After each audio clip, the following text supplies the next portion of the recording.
Hello friends, in this video we are going to study Power Quality and Facts Unit 1 Introduction to Power Quality.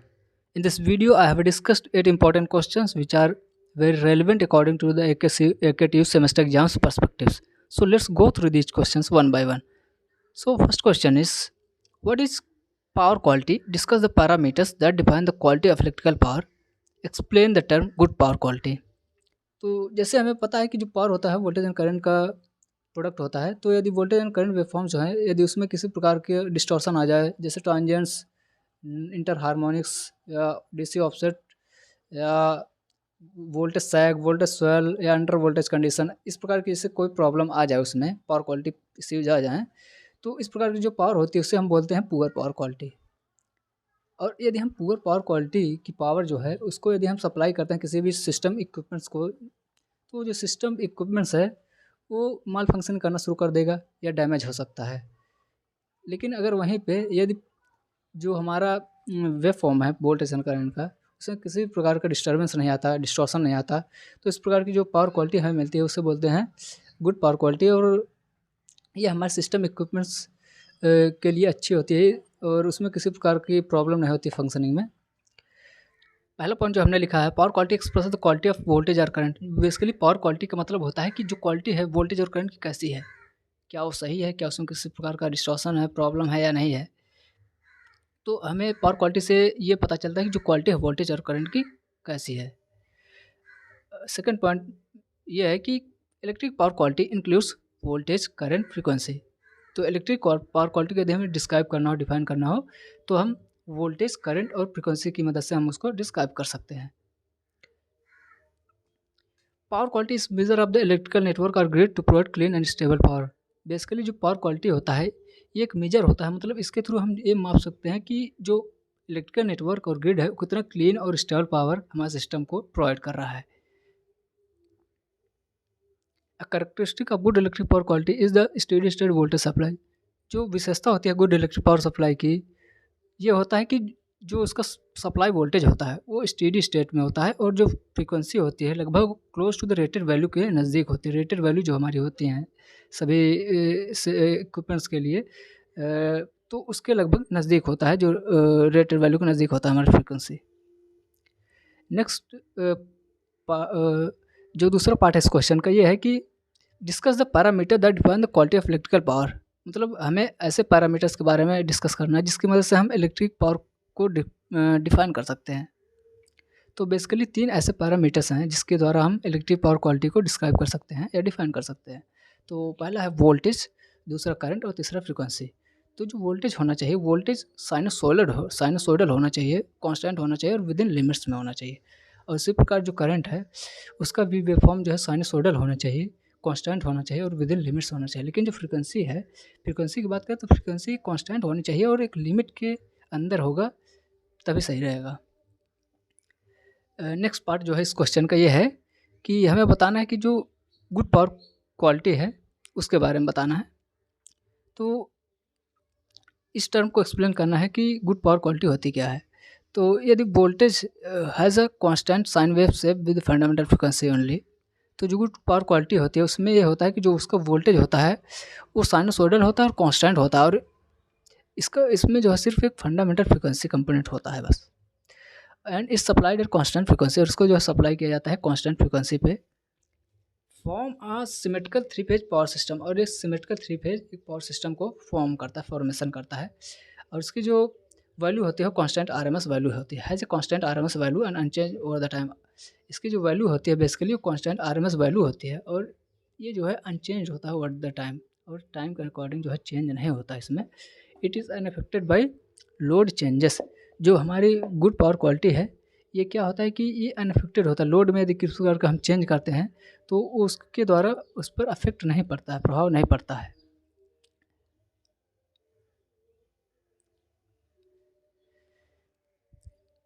इसी question का जो next part है उसमें हम देखते हैं कि जो power quality as per I triple E क्या कहता है पावर क्वालिटी के बारे में। तो power quality is defined as the concept of powering and grounding sensitive equipment in a manner that is suitable to the operation of that equipment.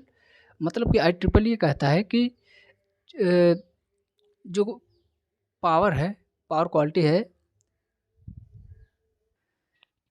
IEEE ये कहता है कि जो पावर होना चाहिए वो इस प्रकार होना चाहिए कि जो हमारे सिस्टम इक्विपमेंट्स है उनको किसी भी प्रकार का दिक्कत ना हो या माल ऑपरेशनिंग ना करे, माल फंक्शनिंग करना शुरू ना करे और उसमें किसी प्रकार का डैमेज ना आए। और उसकी ग्राउंडिंग जो होती है इक्विपमेंट्स की जानी चाहिए, ताकि जो जैसे ज़्यादा करंट आ गया, वोल्टेज सप्लाई है, तो इससे हमारे जो इक्विपमेंट्स है बच सके, सेव हो सके। Next we have power quality problems की बात करेंगे। Next we have power quality problems. Any power quality problem manifested in voltage, current or frequency deviations that result in failure or mal-operation of customer equipment, that is called power quality problem.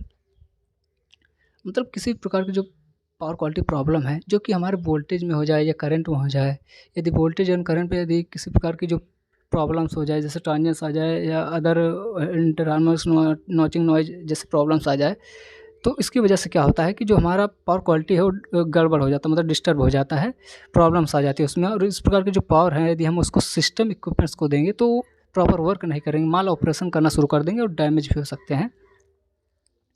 The most common source of power quality problems are power electronic devices, arcing devices, load switching and other natural या environmental accidents. तो जो most common source है power quality problems की, मतलब किन वजह से जो पावर क्वालिटी प्रॉब्लम्स हमारे सिस्टम में आती है, उसके जो सोर्सेस हैं वो है जैसे पावर इलेक्ट्रॉनिक डिवाइसेस जो हमारे सिस्टम में यूज करते हैं, उसकी वजह से क्या होता है कि पावर क्वालिटी प्रॉब्लम्स आने के चांसेस होते हैं। आर्किंग डिवाइसेस जैसे सर्किट ब्रेकर या रिलेज जो यूज करते हैं, उसको हम ऑन ऑफ करते हैं, तो उसकी वजह से भी जो हमारे पावर क्वालिटी में प्रॉब्लम्स आ सकती हैं। लोड स्विचिंग की वजह से, जैसे हम लोड की स्विचिंग करें, जैसे लार्ज मोटर है उसको यदि हम कनेक्ट या डिस्कनेक्ट करें सिस्टम में, तो उसकी वजह से भी जो हमारे पावर सिस्टम है उसमें पावर क्वालिटी प्रॉब्लम्स आ सकती हैं। और अदर नेचुरल एनवायरमेंटल एक्सीडेंट्स, और कुछ जो है नेचुरल एनवायरमेंटल एक्सीडेंट्स जैसे ट्रीज जैसे गिर जाती है हमारे पेड़ों पे, पावर लाइंस पे, तो इसकी वजह से भी प्रॉब्लम्स आ सकती है हमारे सिस्टम में, पावर क्वालिटी डिस्टर्ब हो सकती है।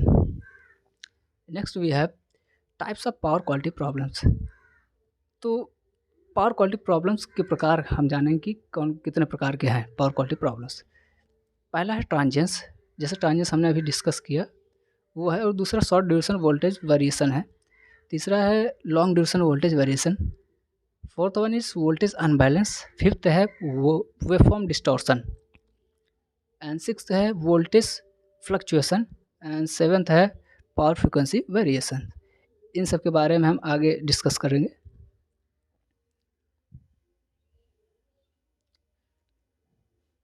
Next question we have question 2, what would be the impact of poor power quality on system efficiency, reliability and operation. तो जो पुअर पावर क्वालिटी है उसका बेसिकली हमारा जो सिस्टम एफिशिएंसी है, रिलायबिलिटी है और ऑपरेशन पे क्या इफेक्ट पड़ेगा या क्या इम्पैक्ट पड़ेगा उसके बारे में है। तो बेसिकली यदि पावर क्वालिटी पुअर है तो इससे जो है कि हमारा जो सिस्टम एफिशिएंसी है वो रिड्यूस हो जाएगी, रिलायबिलिटी भी घट जाएगी, और जो हमारे सिस्टम इक्विपमेंट्स है वो प्रॉपर वर्क नहीं करेंगे और वो डैमेज भी हो सकते हैं।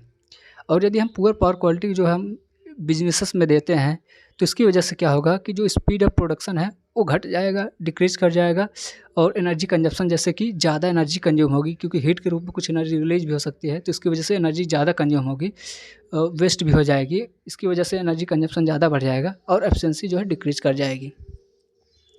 Next question we have question number 3, what are the different types of electrical transients that occur in power system. तो पावर सिस्टम में कितने प्रकार के इलेक्ट्रिक ट्रांजिएंट्स होते हैं जो पाए जाते हैं। तो बेसिकली जो पावर सिस्टम होता है हमारा उसमें दो प्रकार के इलेक्ट्रिकल ट्रांजिएंट्स जो है पाए जाते हैं। पहला है इम्पल्सिव ट्रांजिएंट, दूसरा है ऑसिलेटरी ट्रांजिएंट। तो आइए देखते हैं कि पहले ट्रांजिएंट्स होता क्या है। तो ट्रांजिएंट बेसिकली एक सडन चेंज होता है इन वोल्टेज और करंट में। जैसे हमारा वोल्टेज हो गया, करंट हो गया, उसमें सडनली चेंजेस आते हैं जो वो ट्रांजिएंट्स होते हैं। लेकिन ये जो ट्रांजिएंट्स होते हैं ये काफ़ी डिस्ट्रक्टिव होते हैं, हाई मैग्नीट्यूड के होते हैं, और ये हमारे सिस्टम इक्विपमेंट्स को डैमेज करने की क्षमता रखते हैं। लेकिन ये जो ट्रांजिएंट्स होते हैं ये अनडिजायरेबल होते हैं और मोमेंटरी होते हैं, मतलब बहुत शॉर्ट ड्यूरेशन के लिए हमारे सिस्टम में ऑकर करते हैं। तो बेसिकली जो ट्रांजिएंट्स को हम सिंपल में कह सकते हैं कि ट्रांजिएंट्स बहुत ज़्यादा ये ट्रांजिएंट होते हैं हमारे पावर क्वालिटी डिस्टर्बेंस होते हैं, जिसकी वजह से क्या होता है कि हाई मैग्नीट्यूड के वोल्टेजेस एंड करंट जो है हमारे सिस्टम में प्रोड्यूस होते हैं, और ये हमारे जो सेंसिटिव इक्विपमेंट्स हैं, जो हमारे इक्विपमेंट्स हैं, उसको डैमेज कर सकते हैं। लेकिन ये बहुत शॉर्ट ड्यूरेशन के लिए होते हैं और अनडिजायरेबल होते हैं, अनवांटेड होते हैं। Next we have transients are classified as. Transients को बेसिकली दो भागों में क्लासिफाइड किया गया है, जैसे हमने डिस्कस किया, इम्पल्सिव ट्रांजिएंट और ऑसिलेटरी ट्रांजिएंट। जो इम्पल्सिव ट्रांजिएंट होता है ये basically is defined as sudden change in steady state condition of voltage or current or both that is unidirectional in polarity. Impulsive transients are normally described by their rise and decay times. Impulsive transients caused by lightning storm is shown in figure B. तो impulsive transient basically क्या होता है कि ये sudden changes होते हैं in the steady state. किसमें sudden changes होते हैं? ये स्टीडी स्टेट कंडीशन जो होता है वोल्टेज एंड करंट का, उसमें जो है सडन चेंजेस जो होते हैं वो होता है इम्पल्सिव ट्रांजिएंट्स। ये बेसिकली यूनी डायरेक्शनल इन पोलैरिटी होते हैं, मतलब ये सिर्फ या तो पॉजिटिव हाफ साइकिल में होंगे या नेगेटिव हाफ साइकिल में होंगे, दोनों में एक साथ नहीं होकर करते हैं। ये जो है इम्पल्सिव ट्रांजिएंट्स ये हमारे जो सिस्टम इक्विपमेंट्स हैं उनको डैमेज करने की ये भी क्षमता रखते हैं। इससे हमारे सिस्टम माल ऑपरेशन करना शुरू कर दे और डैमेज भी हो सकते हैं। इम्पल्सिव जो ट्रांजिएंट्स होते हैं इनको कैरेक्टराइज किया जाता है, इनको डिस्क्राइब कर सकते हैं हम bye there rise and decay time, मतलब उनका जो राइज टाइम है उनके डिके टाइम से हम उनको नॉर्मली डिस्क्राइब कर सकते हैं। इम्पल्सिव ट्रांजिएंट्स बेसिकली जो कॉज्ड किया गया है लाइटनिंग स्ट्रोक के द्वारा। जो इम्पल्सिव ट्रांजिएंट्स होते हैं लाइटनिंग स्ट्रोक या अदर रीजन्स हो सकते हैं जिसकी वजह से इम्पल्सिव ट्रांजिएंट्स ऑकर होते हैं सिस्टम में। तो इन फिगर ए जैसे हम दिखाया है कि जो इम्पल्सिव ट्रांजिएंट होता है या तो पॉजिटिव हाफ साइकिल में होगा या नेगेटिव हाफ साइकिल में होगा। तो ये सडन चेंजेस जैसे हमने देखा कि पॉजिटिव हाफ साइकिल में सडन चेंज आ रहा है, तो ये हो गया इम्पल्सिव ट्रांजिएंट। और जो फिगर बी है इसमें दिखाया गया है कि जो लाइटनिंग स्ट्रोक हुई उसकी वजह से जो है करंट क्या है काफ़ी ज़्यादा राइज किया और शॉर्ट ड्यूरेशन में काफ़ी ज़्यादा राइज कर गया, और फिर उसके बाद डिक्रीज करते करते डिक्रीज कर रहा है। नेक्स्ट तो जो इम्पल्सिव ट्रांजिएंट्स होते हैं it have 3 categories spectral content. Impulsive transient में 3 प्रकार के स्पेक्ट्रल कंटेंट होते हैं। पहला होगा नैनो सेकंड, मतलब 5 nano second, micro second 14 micro second, milli second 0.1 milli second होता है। तो जो इम्पल्सिव ट्रांजिएंट्स होते हैं बेसिकली ये बहुत शॉर्ट ड्यूरेशन के लिए होते हैं, जैसे मिली सेकंड या नैनो सेकंड में हो सकते हैं। ये शॉर्ट ड्यूरेशन के लिए हो सकते हैं लेकिन ये हमारे सिस्टम को काफ़ी डैमेज करने की क्षमता रखते हैं। इसलिए हम सिस्टम में जो है डिफरेंट प्रकार के प्रोटेक्शन डिवाइसेस का यूज़ करते हैं जिससे कि ट्रांजिएंट्स को रोका जा सके, बचा जा सके सिस्टम इक्विपमेंट्स के डैमेज होने से। Next we have oscillatory transients. जो ऑसिलेटरी ट्रांजिएंट्स होते हैं बेसिकली ये लगभग दोनों का डेफिनेशन लगभग सेम ही है, बस थोड़ा सा चेंज है कि वो यूनिडायरेक्शनल पोलैरिटी होता है और ये जो होता है कि दोनों में मतलब हो सकता है, मतलब positive half cycle negative half cycle में साइमल्टेनियसली हो सकता है, कर सकता है oscillatory transients. Oscillating transients is sudden non-power frequency change in the steady state condition of voltage, current or both that includes both positive and negative polarity। मतलब जो oscillating transients होता है ये भी sudden non-power frequency change ही होता है। किस में चेंज होता है? बेसिकली ये स्टीडी स्टेट कंडीशन जो होता है वोल्टेज एंड करंट का उसमें चेंजेस होते हैं, और ये जो है पॉजिटिव और नेगेटिव दोनों हाफ साइकिल में हो सकता है। Oscillating transients consist of voltage current whose instantaneous value changes polarity rapidly. It is described by its spectral content duration magnitude. Impulsive transient caused by back to back capacitor switching की वजह से, जब capacitor की हम switching करते हैं तो उसकी वजह से इम्पल्सिव ट्रांजिएंट जो होता है उसको दिखाया गया फिगर डी सी में, और फिगर डी में जो है ये दिखाया गया कि जो ट्रांजिएंट होता है ये दोनों में मतलब ऑकर करता है, डिस्टर्ब करता है, दोनों हाफ साइकिल्स वेव फॉर्म के जो दोनों हाफ साइकिल्स होते हैं उसमें डिस्टर्ब करता है। Oscillatory have 3 categories. जो ऑसिलेटरी ट्रांजिएंट्स होते हैं बेसिकली 3 कैटेगरीज के होते हैं, low frequency, medium frequency, high frequency. जो लो फ्रीक्वेंसी होता है लेस देन 5 किलो हर्ट्स होता है। जो मीडियम फ्रीक्वेंसी होता है 5 to 500 किलो हर्ट्स तक हो सकता है। जो हाई फ्रीक्वेंसी की बात करें तो 0.5 to 5 मेगाहर्ट्ज तक हो सकता है। जैसा हमने प्रीवियसली डिस्कस किया ट्रांजियंस, सेम वही हमने इसको लिखा है, तो इसको आप पढ़ के समझ सकते हैं आसानी से। ट्रांजियंस की बात करें, transients are defined as power quality disturbances that involve destructive high magnitude of current and voltage or even both, which is undesirable and momentary in nature. It may reach thousands of volts and amperes even in low voltage systems.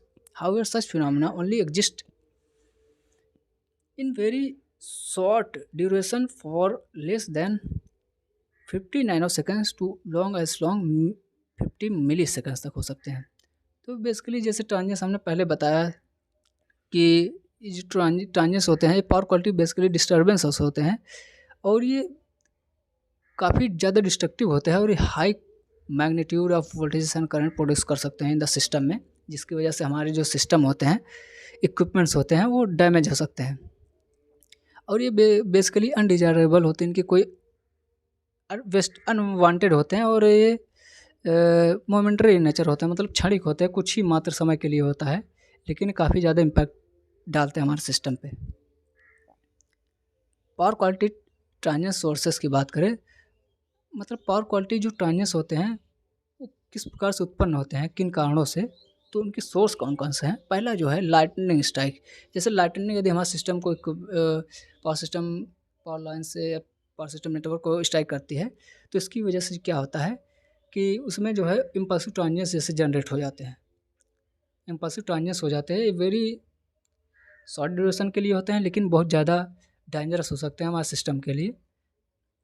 इसलिए इन सब से बचने के लिए power system में different प्रकार के productive devices का यूज़ किया जाता है। दूसरा है स्विचिंग एक्टिविटीज़ की वजह से, जैसे हम लोड क्या करें, कैपेसिटर ऑन एंड ऑफ करें, कैपेसिटर की ऑन एंड ऑफ करें, या तो लोड की स्विचिंग करें, जैसे लोड को ऑन एंड ऑफ करें, उसकी वजह से भी क्या होता है कि ये ट्रांजियंस प्रोड्यूस हो सकते हैं।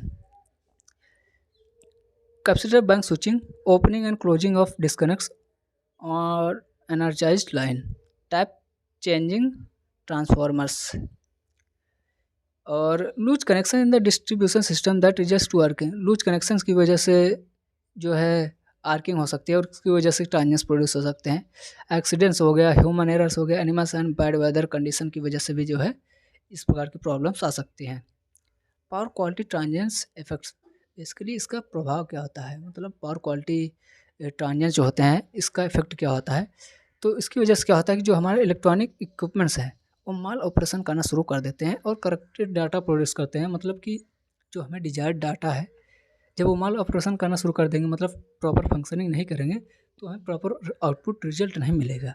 और उसकी वजह से क्या होता है कि जो हमारे इलेक्ट्रिक इक्विपमेंट्स हैं उनकी एफिशिएंसी भी घट जाती है, और कुछ केसेस में ऐसा भी हो सकता है कि जो हमारे इक्विपमेंट्स हैं वो डैमेज भी हो सकते हैं। सेकेंड जो ट्रांजियंस का इफेक्ट ये है कि मोटर्स जो होता है हमारे, transience will make motor run at high temperature, मतलब इससे क्या होता है कि जो मोटर्स होता है उसकी टेम्परेचर काफ़ी ज़्यादा बढ़ जाती है, जो हमारे इंसुलेशन होता है इस वाइंडिंग्स की, वो जो है डिग्रेड कर जाती है, और इसकी वजह से क्या होता है कि increases motor losses and it's operating temperature. इससे क्या होता है कि जो हमारे मोटर लॉसेस हैं वो काफ़ी बढ़ जाते हैं और जो ऑपरेटिंग टेम्परेचर है वो भी बढ़ जाता है। Lights, fluorescent bulb and ballast failure. CBEMA curve की बात करें, नेक्स्ट हमारे पास CBEMA कर्व है। CBEMA कर्व क्या होता है, आइए इसके बारे में देखते हैं। तो basically it is most frequently employed power acceptability curve. तो जो CBEMA कर्व होता है इसको काफ़ी ज़्यादा यूज किया जाता है, पावर एक्सेप्टेबिलिटी कर्व होता है। बेसिकली इस कर्व को यदि हम देखें तो इससे हमें ये पता चल सकता है कि कितना हमें मैक्सिमम परसेंटेज ऑफ वोल्टेज और कितना मिनिमम परसेंटेज ऑफ वोल्टेज के रेंज में हमारा जो इक्विपमेंट्स है, जैसे मेन फ्रेम कंप्यूटर है, वो वर्क कर सकता है और किस टाइम पे। सेकेंड पॉइंट है कि this curve was originally developed by computer and business equipment manufacturers association in 1970। ये जो कर्व है बेसिकली किसके द्वारा डेवलप किया गया था, ये जो कर्व है बेसिकली CBEMA जो कर्व है ये CBEMA के ही द्वारा डेवलप किया गया था इन 1971 70 में लगभग डेवलप किया गया था। और CBEMA का फुल फॉर्म है CBEMA stand for computer and business equipment manufacturers association. तो ये जो CBEMA कर्व है ये बेसिकली CBEMA के ही द्वारा डेवलप किया गया था इन 1970 में।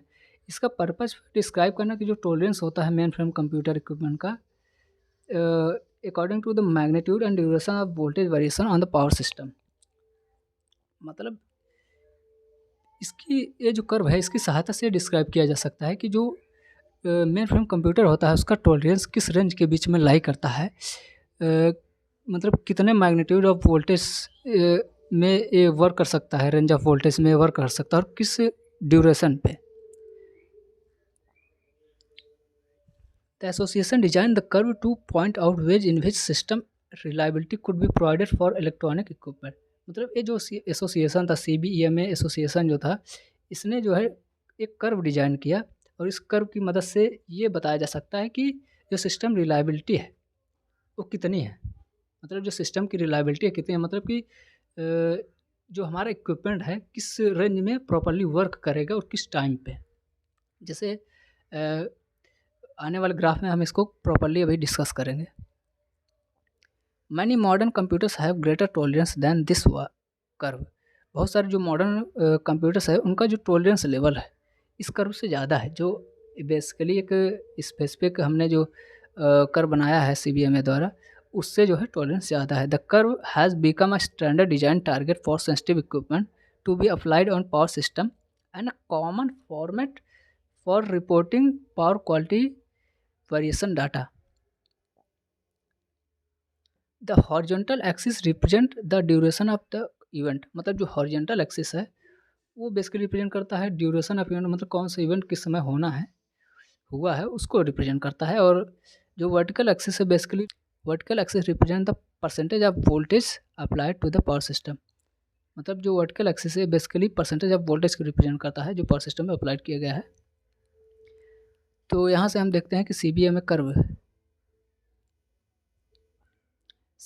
कर्व की बात करें तो CBEMA कर्व जो है यहाँ पे जो वर्टिकल एक्सिस है वो रिप्रेजेंट करता है परसेंटेज वोल्टेज को और जो हॉरिजॉन्टल एक्सिस है इट रिप्रेजेंट्स टाइम को रिप्रेजेंट करता है। तो हम इस एनवलप से देखेंगे जो मिनिमम है और जो मैक्सिमम है। तो 0.1 और 1 की बात करें तो 0.1 और 1 के बीच में जो हमारा ग्राफ है इंक्रीज कर रहा है और फिर कुछ समय बाद ये लगभग 87% पे स्टैटिक हो जाता है। और वहीं अपर जो एनवलप है वो पहले लगभग 150 था, उसके बाद डिक्रीज करते करते 106% पे पैरेलल हो जाता है और ये जो है कंटिन्यू रहता है नेक्स्ट टाइम पीरियड के लिए। तो यहाँ पे इससे हमें ये पता चलता है कि जो हमारा कंप्यूटर वोल्टेज टॉलरेंस एनवलप है basically computer voltage tolerance envelope है कि जो हमारा कंप्यूटर है या मेन फ्रेम कंप्यूटर का मतलब ऐसे कंप्यूटर्स जो कि काफ़ी साइज़ में बड़े होते हैं और ये बड़ी बड़ी इंडस्ट्रीज जो होते हैं कंपनी जो होती है उनके द्वारा इस्तेमाल किया जाता है। ये बेसिकली लार्ज डेटा को हैंडल करने के लिए प्रोसेसिंग करने के लिए कंप्यूटेशन करने के लिए यूज़ किया जाता है mainframe computer.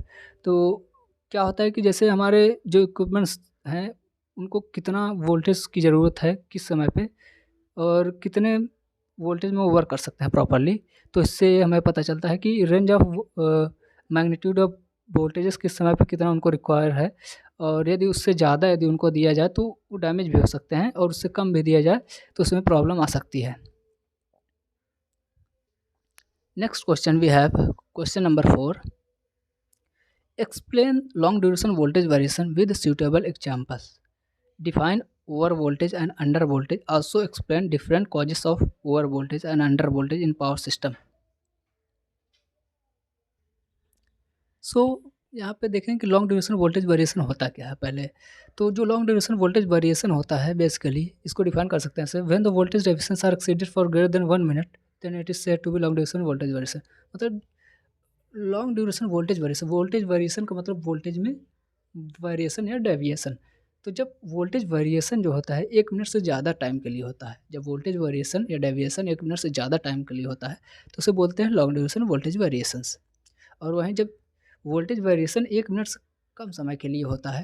When voltage exceeds for greater then 1 minute, जब वोल्टेज 1 मिनट से ज़्यादा समय के लिए होता है तो उसे बोलते हैं लॉन्ग ड्यूरेशन वोल्टेज वेरिएशन। वहीं जब वोल्टेज 1 मिनट से कम समय के लिए वेरी करता है, वेरिएशन उसमें होता है, डेविएशन होता है, तो उसे बोलते हैं शॉर्ट ड्यूरेशन वोल्टेज वेरिएशन। तो long duration voltage variation can classified into 3 types. जो लॉन्ग ड्यूरेशन वोल्टेज वेरिएशन उसको 3 भागों में डिवाइड किया जा सकता है। पहला है ओवर वोल्टेज, दूसरा है अंडर वोल्टेज, तीसरा सस्टेन इंटरप्शन। तो पहले देखते हैं कि ओवर वोल्टेज क्या होता है। ओवर वोल्टेज की बात करें, ओवर का मतलब इंक्रीज होता है, तो an increase in the RMS AC voltage किस में इंक्रीज होना चाहिए? आरएमएस एसी वोल्टेज में इंक्रीज होना चाहिए ग्रेटर देन 110%। 110% से ज़्यादा यदि इंक्रीज है तब उसे बोलते हैं कि over voltage. At a power frequency for duration more than 1 minute, power frequency पर होना चाहिए और 1 मिनट से ज़्यादा समय के लिए होना चाहिए, क्योंकि लॉन्ग ड्यूरेशन है इसलिए लॉन्ग का मतलब 1 मिनट से ज़्यादा समय के लिए होना चाहिए।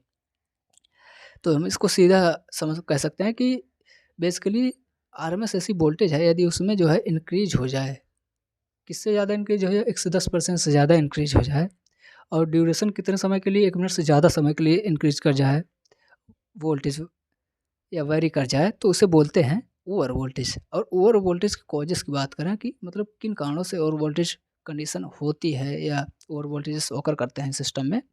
तो पहले switching of a large load, मतलब जैसे हमारे मोटर्स हो गए या अदर हैवी लोड्स हो गए, जब उनकी स्विचिंग ऑफ करते हैं, मतलब उनको जब बंद करते हैं, डिस्कनेक्ट करते हैं, तब उसकी वजह से जो है ओवर वोल्टेज ऑकर हो सकता है इन सिस्टम में। और energising large large capacitor bank, या हम जो लार्ज कैपेसिटर बैंक्स हमारे यूज करते हैं सिस्टम में, तो उसको यदि हम एनर्जाइज करते हैं, ऑन करते हैं, तो उस समय भी जो है क्या है कि ओवर वोल्टेज कंडीशन ऑकर हो सकती है। दूसरा जो कॉज है incorrect tap setting on transformer. Transformer यदि जो टैप सेटिंग्स जो हम करते हैं यदि वो इनकरेक्ट हो, सही ना हो, उसमें किसी प्रकार की प्रॉब्लम आ जाए, तो उसे बोलते हैं, उसकी वजह से भी जो है ओवर वोल्टेज कंडीशन ऑकर हो सकती है। तीसरा है वोल्टेज कंट्रोल इनएडुकेट, यदि जो वोल्टेज कंट्रोल मेथड्स हमारे पास जो है, जो हम यूटिलाइज कर रहे हैं वोल्टेज कंट्रोल मेथड टेक्निक्स, यदि वो प्रॉपर कंट्रोल ना कर पाए वोल्टेज को, तो उसकी वजह से क्या होता है कि ओवर वोल्टेज कंडीशन ऑकर हो सकता है। अंडर वोल्टेज की बात करें तो under voltage a decrease in the RMS AC voltage to less than 90% at the power frequency for duration longer than 1 minute. तो बेसिकली जो अंडर वोल्टेज होता है, ये अंडर वोल्टेज का मतलब डिक्रीज, तो बेसिकली किस में डिक्रीज होगा? बेसिकली ये डिक्रीज होगा आरएमएस एसी वोल्टेज में। लेस देन कितना होगा? Less than 90%। 90% से कम होना चाहिए। और ये ड्यूरेशन जैसे कि लॉन्ग ड्यूरेशन वोल्टेज वेरिएशन का ही ये हिस्सा है, तो 1 मिनट से ज़्यादा समय के लिए होना चाहिए। तो हम इसको सिंपल हम कह सकते हैं कि ये बेसिकली डिक्रीज है इन आरएमएस एसी वोल्टेज में less than 90% at power frequency पे, और ड्यूरेशन लॉन्गर देन 1 मिनट के लिए है। और जैसे कि यदि हम आरएमएस एसी वोल्टेज की बात करें, 230 वोल्ट यदि हम आरएमएस एसी वोल्टेज लें और उसका 110% करें, तो लगभग ओवर वोल्टेज की बात करें तो उसमें ओवर वोल्टेज का मतलब कि जैसे यदि हम आरएमएस वोल्टेज ले 230 वोल्ट और उसका 110% ले, तो 230 का 110% होता है 253 वोल्ट। यदि जो वोल्टेज है वो 253 वोल्ट से ज़्यादा एक्सीड कर जाए 1 मिनट से ज़्यादा समय के लिए, तो हम उसे बोलते हैं ओवर वोल्टेज कंडीशन। और अंडर वोल्टेज की बात करें तो यदि 230 का 90% लगभग होता है 207 वोल्ट, यदि 207 वोल्ट से कम वोल्ट डिक्रीज हो जाए, तो उसे बोलते हैं अंडर वोल्टेज। अंडर वोल्टेज के कॉजेज़ की बात करें तो वो अपोजिट होते हैं just to the over voltage condition से। तो कॉज की बात करें तो इसके जो कॉजेस हैं, जैसे स्विचिंग ऑन लोड और switching of a large capacitor bank. Load को यदि स्विच ऑन करेंगे तब उसकी वजह से अंडर वोल्टेज हो सकता है, या switching of a large capacitor bank. Large capacitor banks जो है उनको यदि हम स्विच ऑफ कर दें, बंद कर दें या डिस्कनेक्ट कर दे, तो उसकी वजह से जो है अंडर वोल्टेज कंडीशंस ऑकर हो सकते हैं इन द सिस्टम में। इनकरेक्ट टैप सेटिंग की वजह से भी हो सकता है। और जो तीसरा है sustain interruption, and the supply voltage is zero for duration more than 1 minute. जब सप्लाई वोल्टेज जो है जीरो हो जाए, सप्लाई वोल्टेज बेसिकली जो हम सप्लाई कर रहे हैं यदि जीरो हो जाए 1 मिनट से ज़्यादा समय के लिए, तो उसे सस्टेन इंटरप्शन बोलेंगे, मतलब सस्टेन कर रहा है। Next we have long duration voltage variation effects. तो basically long duration voltage variation के इफेक्ट्स क्या होते हैं? इसकी वजह से क्या होता है कि since they are greater then 1 minute, चूँकि जो लॉन्ग ड्यूरेशन वोल्टेज वेरिएशंस होते हैं ये 1 मिनट से ज़्यादा समय के लिए ऑकर करते हैं। They stress computer, controllers and motors and shorten life of power system equipments and more. तो जो ये बेसिकली क्या होता है कि जो लॉन्ग ड्यूरेशन वोल्टेज वेरिएशन होता है 1 मिनट से ज़्यादा समय के लिए ऑकर करते हैं, तो ये हमारे जो सिस्टम के कंप्यूटर्स होते हैं उस पे स्ट्रेस डाल सकते हैं, कंप्यूटर पे कंट्रोलर्स पे स्ट्रेस डालते हैं, और जो मोटर्स होते हैं उन पे, और ये जो इक्विपमेंट्स हैं उनका जो लाइफ टाइम है उसको काफ़ी रिड्यूस कर सकते हैं। तो इसकी वजह से हीटिंग भी हो सकती है, अदर प्रॉब्लम्स भी ऑकर हो सकती है। Next question we have, what is interruption and its causes, importance of interruption, how do short duration interruption differ from sustained interruption।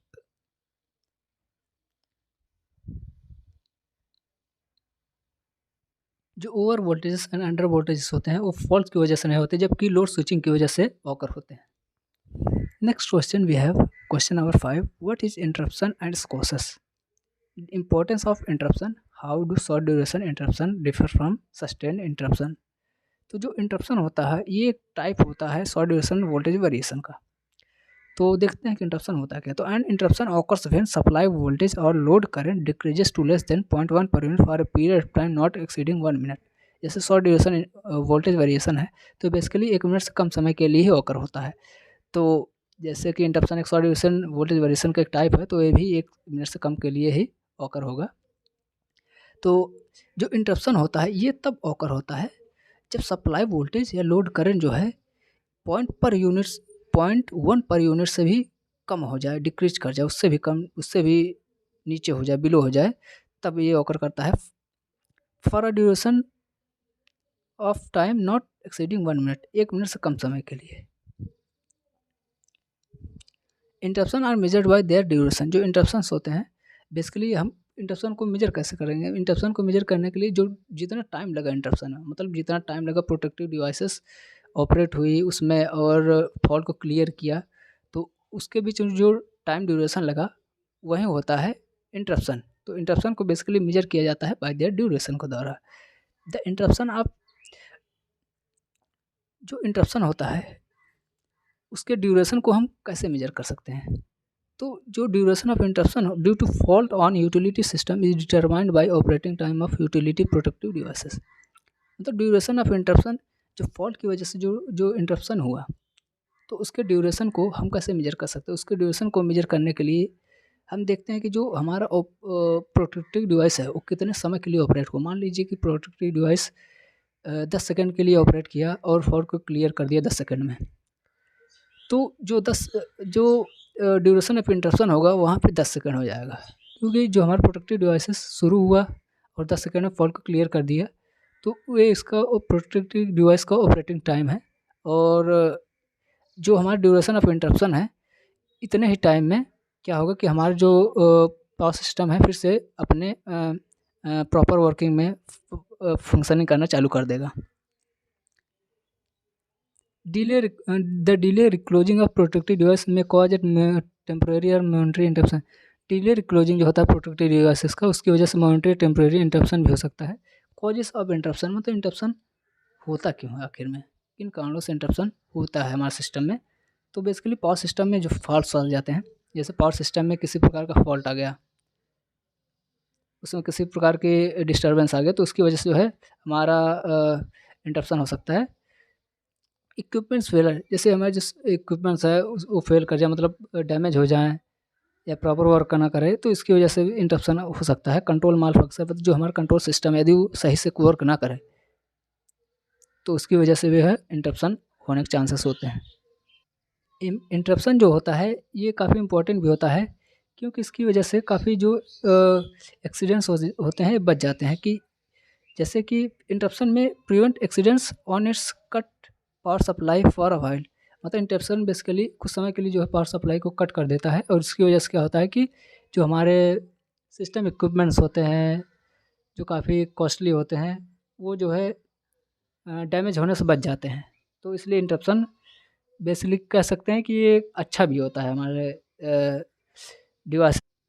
Next question, difference between short duration interruption and sustain interruption. जो short duration interruption होता है ये कुछ seconds के लिए होता है, और जबकि सस्टेन इंटरप्शन होता है ये मोर देन 1 मिनट, 1 मिनट से भी ज़्यादा समय के लिए ओकर करता है। Next we have question number 6, what is the meaning of voltage sag and voltage swell, what are the causes of voltage sag and swell in power system. पहले देखते हैं कि वोल्टेज सैग या वोल्टेज डिप होता क्या है। तो डेफिनेशन से देखते हैं कि a voltage is a decrease to between 0.1 and 0.9 per unit in RMS AC voltage or current at the power frequency from 0.5 cycle to 1 minute. इसको हम ऐसा समझ सकते हैं कि जो वोल्टेज सैग होता है वो शॉर्ट ड्यूरेशन के लिए होता है, क्योंकि शॉर्ट ड्यूरेशन के एक प्रकार होता है, तो शॉर्ट ड्यूरेशन के लिए होता है। शॉर्ट ड्यूरेशन का मतलब 1 मिनट से कम के लिए, या कह सकते हैं 0.5 साइकिल टू 1 मिनट के लिए होता है। और जैसे कि वोल्टेज सैग से हमें पता चलता है कि डिक्रीज, वोल्टेज सैग का मतलब डिक्रीज, किसमें डिक्रीज होगा, इन आरएमएस एसी वोल्टेज या करंट के मैग्नीट्यूड में। और जो कॉजेस होते हैं जिनकी वजह से वोल्टेज सैग ऑकर होता है, वो कॉजेस हैं जैसे पावर सिस्टम में कोई किसी प्रकार का फॉल्ट आकर हो जाए, या एनर्जाइजेशन ऑफ हैवी लोड्स को एनर्जाइज करें, तो उसकी वजह से जो है सिस्टम में वोल्टेज सैग हो सकता है। जैसे कि हम किसी लार्ज इंडक्शन मोटर को स्टार्ट करते हैं, तो बेसिकली अपने जो नॉर्मल फुल लोड करंट होता है उससे 6 to 10 टाइम्स ज़्यादा करंट ड्रॉ करता है ड्यूरिंग स्टार्टिंग के टाइम, और इसकी वजह से जो है वोल्टेज सैग कंडीशन जो है ऑकर हो सकती है इन द सिस्टम में। नेक्स्ट वी है वोल्टेज स्वेल। तो वोल्टेज स्वेल होता क्या है?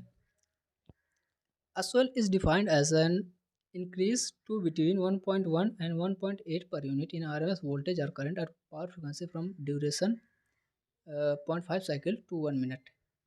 तो बेसिकली जो वोल्टेज स्वेल होता है ये इंक्रीज होता है, किस कहाँ से कहाँ तक इंक्रीज होता है, 1.1 पर यूनिट से 1.8 पर यूनिट, किस में होता है, RMS एसी वोल्टेज और करंट में होता है।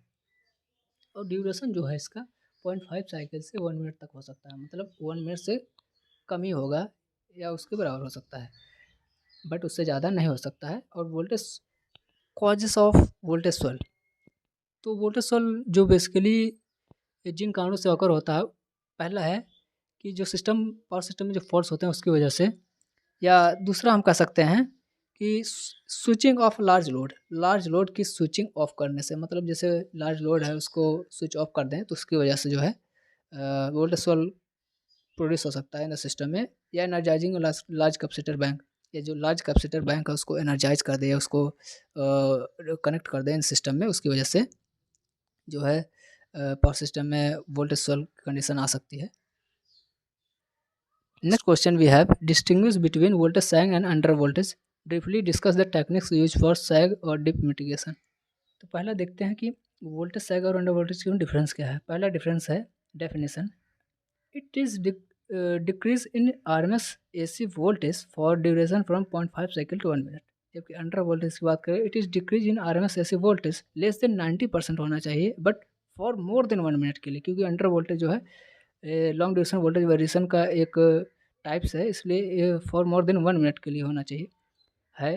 और दूसरा जो है कॉज की बात करें, ओवर वोल्टेज सैग की कॉज, तो वोल्टेज सैग जो होता है बेसिकली सिस्टम में फॉल्ट्स की वजह से हो सकता है, या स्विचिंग ऑन हैवी लोड्स और स्टार्टिंग अ मोटर। जैसे हम हैवी लोड्स को स्विच ऑन करते हैं या स्टार्टिंग मोटर करते हैं, तब उसकी वजह से जो है वोल्टेज सैग कॉज हो सकता है इन सिस्टम में। और अंडर वोल्टेज कॉज की बात करें तो ये पावर सिस्टम वोल्टेज रेगुलेशन की वजह से हो सकता है, या लोड स्विचिंग ऑन, जैसे हम लोड की स्विचिंग ऑन करें या कैपेसिटर स्विचिंग ऑफ कर दे, उसकी वजह से जो है अंडर वोल्टेज ऑकर हो सकता है इन सिस्टम में। तीसरा जो है इम्पैक्ट की बात करें तो वोल्टेज सैग का जो इम्पैक्ट होता है उसकी वजह से क्या होता है कि जो सिस्टम के इक्विपमेंट्स हैं, सेंसिटिव इक्विपमेंट जो सिस्टम के हैं, वो ट्रिप ऑफ कर हो जाते हैं या काम करना बंद कर देते हैं। और जो वो अंडर वोल्टेज की बात करें तो इसका इम्पैक्ट ये होता है कि जो हार्मफुल होता है ये फॉर ऑल इक्विपमेंट, सभी इक्विपमेंट्स के लिए हार्मफुल होता है। Next we have voltage sag mitigation techniques. तो वोल्टेज सैग को कम करने के जो तरीके हैं उसके बारे में देखने वाले हैं। पहला है डायनेमिक वोल्टेज रेस्टोरर, दूसरा है डिस्टेटकॉम। जो डायनेमिक वोल्टेज रेस्टोरर होता है ये एक series connected power electronic device होता है, और ये जो होता है बेसिकली जितना हमें मैग्नीट्यूड का वोल्टेज ज़रूरत होता है इंजेक्ट करने का, उतना ये वोल्टेज और विद फ्रिक्वेंसी के साथ इंजेक्ट करता है हमारे पावर सिस्टम में। जैसे हमें 10 वोल्टेज की रिक्वायरमेंट है सिस्टम में, जैसे 10 वोल्टेज की कमी आ गई और 10 वोल्टेज की हमें रिक्वायरमेंट है सिस्टम में, तो ये बेसिकली क्या करता है कि 10 वोल्टेज जितनी फ्रीक्वेंसी की चाहिए उतनी फ्रीक्वेंसी की इंजेक्ट करता है हमारे पावर सिस्टम में। Next point we have the nominal और rated voltage is compared with voltage variation and the DVR injects the difference voltage that is required by the load. तो बेसिकली डीवीआर क्या करता है कि जो डिफरेंस होता है वोल्टेज का रेटेड वोल्टेज और वोल्टेज वेरिएशन के बीच में उसको बेसिकली इंजेक्ट करता है हमारे पावर सिस्टम में। मान लीजिए हमारा जो लोड है उसे 50 वोल्ट चाहिए और एक पर्टिकुलर फ्रीक्वेंसी की पे चाहिए, तो वो क्या करता है कि वो उतने वोल्टेज को हमारे सिस्टम में इंजेक्ट करने का काम करता है। और इस प्रकार क्या होता है कि जो हमारा वोल्टेज सैग है वो मिटिगेट हो जाता है या ख़त्म हो जाता है, कम हो जाता है। Next we have figure of this वो डी वी आर का फिगर देखते हैं। तो डी वी आर फिगर में सोर्स है, एक रेजिस्टेंस है और फिर हमारा डी वी आर है और उसके बाद जो सेंसिटिव लोड लगा गया है। तो बेसिकली हमारा डी वी आर जो है सीरीज में लगा हुआ है। तो ये डी वी आर क्या करता है कि जितने हमें मैग्नीट्यूड का वोल्टेज चाहिए होता है लोड के द्वारा, तो ये उतने मैग्नीट्यूड और फ्रिक्वेंसी का जो वोल्टेज होता है उसको इंजेक्ट करने का काम करता है हमारे सिस्टम में। और इंजेक्ट करने से क्या होता है कि जो हमारा वोल्टेज सैग होता है हमारे सिस्टम में, वो प्रॉब्लम दूर हो जाती है या मिटिगेट हो जाती है, कम हो जाती है। Next we have D STATCOM. तो जो डी स्टैटकॉम होता है बेसिकली एक शंट कनेक्टेड डिवाइस होता है और इसको डिज़ाइन किया गया है। ये बेसिकली वोल्टेज को रेगुलेट करने के काम आता है। ये वोल्टेज को कैसे रेगुलेट करता है? ये वोल्टेज को रेगुलेट करने के लिए जो हमारा रिएक्टिव पावर होता है उसको या तो जनरेट करने का काम करता है या तो एब्जॉर्ब कर लेता है सिस्टम से। तो एब्जॉर्ब करके या जनरेट करके ये जो है वोल्टेज को रेगुलेट करता है। ऑपरेशन ऑफ डिस्टैटकॉम की बात करें तो DSTATCOM is capable of compensating other bus voltage और लाइन करंट। तो जो डिस्टैटकॉम होता है ये जो है बस वोल्टेज या लाइन करंट को कंपनसेट कर सकता है। मतलब जो बस वोल्टेज मान लीजिए कि उसमें किसी प्रकार का वोल्टेज सैग कंडीशन आ गया तो उसको जो है रिजॉल्व करने का काम करता है, उतने वोल्टेज को इंजेक्ट कर देता है ये भी। It can operate in 2 modes based on the parameters which it regulates. ये 2 मोड्स में ऑपरेट करता है बेसिकली। और इसका जो फिगर दिखाया गया है इसमें फिगर में क्या है कि इसमें जनरेटर है, फिर रिएक्टेंस है, फिर कपलिंग ट्रांसफार्मर, लीकेज रिएक्टेंस, फिर वोल्टेज सोर्स इन्वर्टर लगाया गया है। फिर इसके बाद राइट साइड में infinite bus. Next question we have question number 9 discuss different types of waveform distortion और explain following types of waveform distortion. कितने प्रकार के वेवफॉर्म डिस्टॉर्शन होते हैं उनको डिस्कस करना है। तो पहला है DC offset. The presence of DC voltage और current in AC power system is termed as DC offset. DC offset का मतलब होता है कि डीसी कंपोनेंट का यदि एसी सिस्टम में आ जाए, तो एसी पावर सिस्टम जो होता है उसमें यदि डीसी कंपोनेंट्स आ जाए तो उसे बोला जाता है डीसी ऑफसेट। और डीसी कंपोनेंट्स का प्रेजेंट इन एसी सिस्टम में क्या होता है इसकी वजह से। So we have next question, question number 9 discuss different types of waveform distortion और explain following types of waveform distortion. तो पहला है DC offset. The presence of DC voltage और current in AC power system is termed as DC offset. मतलब जो DC voltage और current का जो प्रेजेंस होता है, उपस्थिति होती है इन एसी पावर सिस्टम में, उसे बोला जाता है डीसी ऑफसेट। और ये क्यों होता है? बेसिकली ये जो होता है जियो मैग्नेटिक डिस्टर्बेंस की वजह से हो सकता है या एसिमेट्रिसिटी ऑफ इलेक्ट्रॉनिक पावर कन्वर्टर, जो इलेक्ट्रॉनिक पावर कन्वर्टर्स होते हैं उसमें सिमेट्रिसिटी ना हो या प्रॉपर वर्क ना करे उसकी वजह से हो सकता है। इसका इफेक्ट क्या होता है कि इसकी वजह से क्या होता है कि जो हमारे इक्विपमेंट्स होते हैं जैसे मोटर्स हो गए, अदर हो गए इक्विपमेंट्स, वो क्या होते हैं कि वो हीट करना शुरू कर देते हैं और उनकी जो लाइफ स्पैन होती है इन डिवाइसेस की कम हो जाती है। तो हम सिंपल में कह सकते हैं कि जो डीसी ऑफसेट क्या होता है कि जो डीसी कंपोनेंट्स जब हमारे एसी सिस्टम में आ जाएँ, मतलब जैसे हमारा एसी सिस्टम है तो उसमें क्या है कि डीसी कंपोनेंट जैसे वोल्टेज या करंट यदि आ जाए उसमें, तो उसकी वजह से क्या होता है कि जो हमारे सिस्टम इक्विपमेंट्स हैं वो हीट करना चालू कर देते हैं और उनका लाइफ स्पैन भी कम हो जाता है। और ये बेसिकली जो एसिमेट्रिसिटी होती है पावर इलेक्ट्रॉनिक कन्वर्टर्स जो हम यूज करते हैं उसकी वजह से होता है। दूसरा है inter harmonics. Second we have inter harmonics. It is a sinusoidal voltage or current having frequencies that are not integer multiple of fundamental frequency. और सोर्सेस ऑफ इंटर हार्मोनिक्स की बात करें तो स्टैटिक फ्रीक्वेंसी कन्वर्टर हो गया, cyclo converters हो गए, induction furnaces हो गया, आर्किंग डिवाइसेस की वजह से हो सकता है। तो इंटर हार्मोनिक्स का मतलब जैसे हमें पता है कि हार्मोनिक्स क्या होता है कि अ, ऐसे मतलब साइनसॉइडल वोल्टेज करंट जो कि इंटीग्रल मल्टीपल में होते हैं टू द फंडामेंटल फ्रीक्वेंसी। जैसे फंडामेंटल फ्रीक्वेंसी है 50 हर्ट्ज है, तो इसके इंटीग्रल मल्टीपल में जो मतलब साइनसॉइडल वोल्टेज करंट होते हैं उसे बोलते हैं हार्मोनिक्स। और जो इन फ्रीक्वेंसीज़ के जैसे फंडामेंटल फ्रीक्वेंसी 50 हर्ट्ज है, जो इसके मल्टीपल्स में नहीं होते हैं, उसे बोलते हैं इंटर हार्मोनिक्स। तो जैसे कि हमारा हार्मोनिक्स है 1 first harmonic, second harmonic, third harmonic, fifth, fourth, ये सभी हमारे हार्मोनिक्स हैं।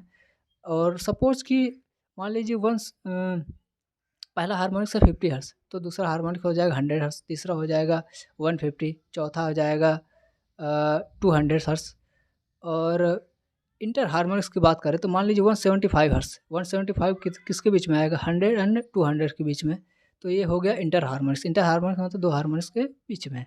तो इसके जो सोर्सेस ऑफ इंटर हार्मोनिक्स हैं, जैसे स्टैटिक फ्रीक्वेंसी कन्वर्टर हो गया, साइक्लो कन्वर्टर्स हो गया, इंडक्शन फर्नेसेस हो गया, और आर्किंग डिवाइसेस जैसे कॉन्टैक्ट्स जिसमें होते हैं, जैसे कि सर्किट ब्रेकर हो गया या रिले कॉन्टैक्ट्स हो गया, इसके बीच इसकी वजह से जो है हो सकता है इंटर हार्मोनिक्स प्रॉब्लम। नॉचिंग की बात करें तो नॉचिंग जो होता है एक पीरियोडिक वोल्टेज डिस्टर्बेंस होता है, मतलब एक पीरियड पे जो है वोल्टेज डिस्टर्बेंसेस ये होते हैं। और एक कॉज किसके लिए किया जाता है? Cause by normal operation of power electronic devices. जो नॉर्मली जो पावर इलेक्ट्रॉनिक डिवाइसेस होते हैं वो जब ऑपरेट करते हैं तो उसी की वजह से नॉचिंग की प्रॉब्लम आ जाती है। तो हम सिंपल में कह सकते हैं कि नॉचिंग जो होता है एक पीरियोडिक डिस्टर्बेंस होता है, और ये बेसिकली जो हमारे इलेक्ट्रॉनिक डिवाइसेस को यूज करते हैं सिस्टम में, उसी की वजह से ये होता है। When the current is commutator from one phase to another phase. जब करंट एक फेज से दूसरे फेज में कम्यूटेट करता है, जैसे single phase to three phase और anything else. Fourth is noise. Basically noise क्या होता है कि ये अनवांटेड इलेक्ट्रिकल सिग्नल होता है with broadband spectral content lower than 200 kilohertz super imposed upon power system voltage और करंट इन फेज कंडक्टर्स। और कॉजेस किन वजह से होता है नॉइज? तो नॉइज़ बेसिकली होता है पावर इलेक्ट्रॉनिक डिवाइसेस की वजह से, आर्किंग डिवाइसेस की वजह से। और इसका इफेक्ट क्या होता है कि it affects microcontroller, affects PLC. ये माइक्रो कंट्रोलर्स को अफेक्ट करता है, पीएलसी को अफेक्ट करता है। Next we have voltage imbalance. It is defined as the variation in the amplitude of three phase voltages relative to each other. मतलब इसको हम कह सकते हैं कि जो एम्पलीट्यूड्स होते हैं ये बेसिकली थ्री फेज सिस्टम में होता है, और जो इनका जो थ्री फेज सिस्टम के जो एम्पलीट्यूड्स होते हैं वो एक दूसरे से जब डिफर करने लगते हैं, जब उनका डिफरेंस आ जाता है तो उसे बोलते हैं वोल्टेज इम्बैलेंस कंडीशन बोलते हैं। और ये होता क्यों है? Basically unequal distribution of load in system. जैसे सिस्टम में जो लोड है, यदि उसको हम अनइक्वल डिस्ट्रीब्यूशन कर, मान लीजिए किसी फेज में हम ज़्यादा लोड ऐड कर दें और किसी में कम कर रहे हैं, तो इसकी वजह से क्या होता है कि वोल्टेज इम्बैलेंस हो जाता है। या हम कह सकते हैं large single phase load, single phase में ज़्यादा लोड्स को कर दें, इसकी वजह से हो सकता है, ऐड कर दें। इफेक्ट क्या होता है इसका? इसकी वजह से क्या हो सकता है? वोल्टेज इम्बैलेंस की वजह से mal operation of protective relays and voltage regulation equipments. Overheat motor effect three phase loads. ये बेसिकली ओवरहीट कर देता है मोटर को और थ्री फेज लोड्स को इफेक्ट करता है। We have voltage fluctuations. Voltage fluctuations basically एक ये रैपिड चेंजेस होते हैं वोल्टेजेस में। वोल्टेज में जो रैपिड चेंजेस होते हैं, लेकिन ये रैपिड चेंजेस एक allowable limits of nominal voltage के अंतर्गत ही होते हैं। जैसे एग्जांपल को 0.9 टू 1.1 के बीच में जो ये रैपिड चेंजेस होते हैं वोल्टेजेस में, इसे हम कह सकते हैं वोल्टेज फ्लक्चुएशंस। तो हम इसको सिंपली हम कह सकते हैं कि जो रैपिड चेंजेस होते हैं वोल्टेजेस में एक अलाउबल लिमिट्स के अंदर ऑफ नॉमिनल वोल्टेज और रेटेड वोल्टेज, उसे बोलते हैं वोल्टेज फ्लक्चुएशन। और उसके कॉजेस की बात करें तो loads that exhibit continuous rapid variation in current and magnitude. Next we have voltage flicker. तो it is undesirable result of fluctuation. जो वोल्टेज फ्लक्चुएशन होता है इसका अनडिजायरेबल रिजल्ट होता है वोल्टेज फ्लिकर। ये बेसिकली इम्पैक्ट होता है वोल्टेज फ्लक्चुएशन का on lamps perceived by human eye, then it is called flicker. तो ये जो है वोल्टेज फ्लक्चुएशन का इम्पैक्ट होता है which is perceived by human आई। जब हम किसी लैम्प्स को देखते हैं तो उसमें जो फ्लिकरिंग होती है उसे ही बोला जाता है voltage flicker. If you like my videos, then please like, share and subscribe my channel and comment also. Thank you.